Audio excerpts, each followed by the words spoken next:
ఇందాక మనం back cut చేసుకున్నాం కదా, ఇది పార్ట్. ఇప్పుడు ఫ్రంట్ పార్ట్ కట్ చేసుకున్నాము. ఫ్రంట్ పార్ట్ కటింగ్ కోసం చూపిస్తున్న బొద్దులు ఓపెన్ ఉన్నవి. యాక్చువల్గా అది ప్రిన్స్ కట్.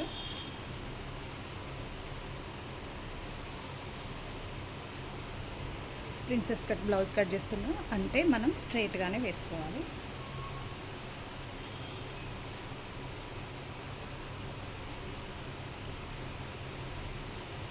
స్ట్రైట్గా వేసుకొని ఇప్పుడు ఈ బ్లౌజ్ ఉంది కదా, దీనికన్నా ఒక 1/4 ఇంచు ముందుకి మనం డ్రా చేసుకోవాలి. ఎక్స్ట్రా వెడల్పు ఎక్కువ తీసుకోవాలి, కొద్దిగా ఎక్కువ తీసుకోవాలి 1/4 ఇంచు అనేది.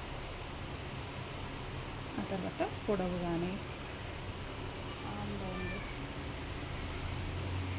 షోల్డరు, ఆమ్ రౌండ్, పొడవు సేమ్ తీసుకోవాలి. ఇటు ఒక 1/4 ఇంచు ఎక్స్ట్రా తీసుకోవాలి.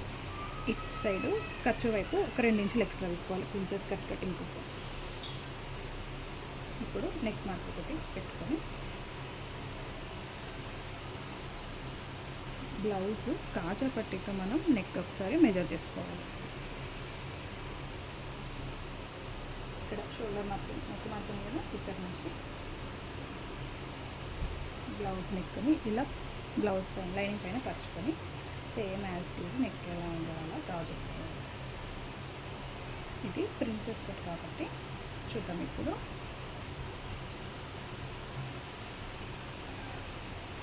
ఇక్కడ నుంచి మనం ఒక 10 ఇంచెస్కి మార్క్ చేసుకోవాలి. 10.5 ఇంచ్ చెస్ట్ పాయింట్.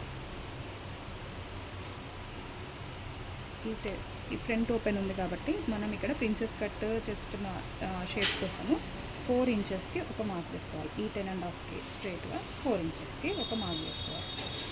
కిందకు వచ్చేసరికి 3.5 ఇంచ్ మార్క్ వేసుకోవాలి. ఈ 2 డాట్స్ కలిపేసి ఆమ్ రౌండ్ మిడిల్లోకి కలిపేయాలి ఇలా. ఆ తర్వాత ఇప్పుడు 3.5 తీసుకున్నాం కదా, ఇక్కడ ఇంకొక 2.5 ఇంచ్ మార్క్ చేసుకొని ఈ 2.5 ఇంచుని రౌండ్గా కొంచెం షేప్గా తీసుకొచ్చి పైకి వచ్చేసరికి తగ్గించుకుంటూ ఈ చెస్ట్ మార్క్ ఉంది కదా, ఇక్కడికి కలిపేయాలి. సో ఇది అసలైన చెస్ట్ మార్క్. మళ్ళీ పైకి ఒక 1/2 ఇంచ్ కట్ చేసుకోవాలి. సో ఇవి 2 ఈ ఎక్స్ట్రా ఇప్పుడు ఇది కట్ చేసి తీసేయాలి, ఇది కూడా కట్ చేసి తీసేయాలి.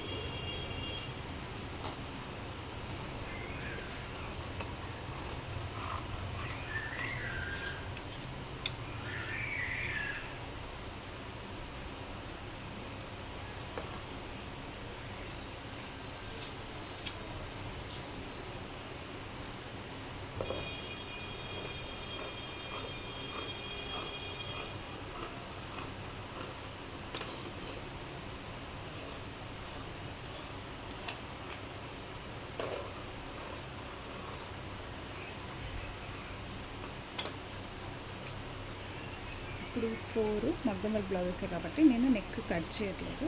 జస్ట్ ఇక్కడ ఒక టాప పెట్టుకుంటాను. ఎంతవరకు నెక్ చూపుతుందని నెక్ పెట్టుకుంటా అనేది ఇక్కడ టాప పెట్టుకుంటే సరిపోతుంది. అన్నిటికీ ఈ ప్రింట్ పడదు కాబట్టి అలా ఇది కట్ చేసేసుకోవాలి. షేప్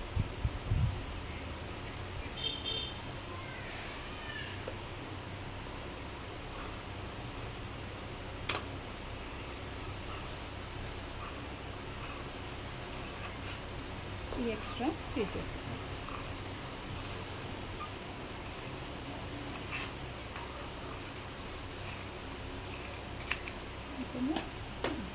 ఇప్పుడు ఇవి 2 డాట్స్ మనం అటాచ్ చేస్తే ఇప్పుడు మనకి షేప్ అనేది కరెక్ట్గా కప్ షేప్ కరెక్ట్ వస్తుంది. Thank you for watching part 2.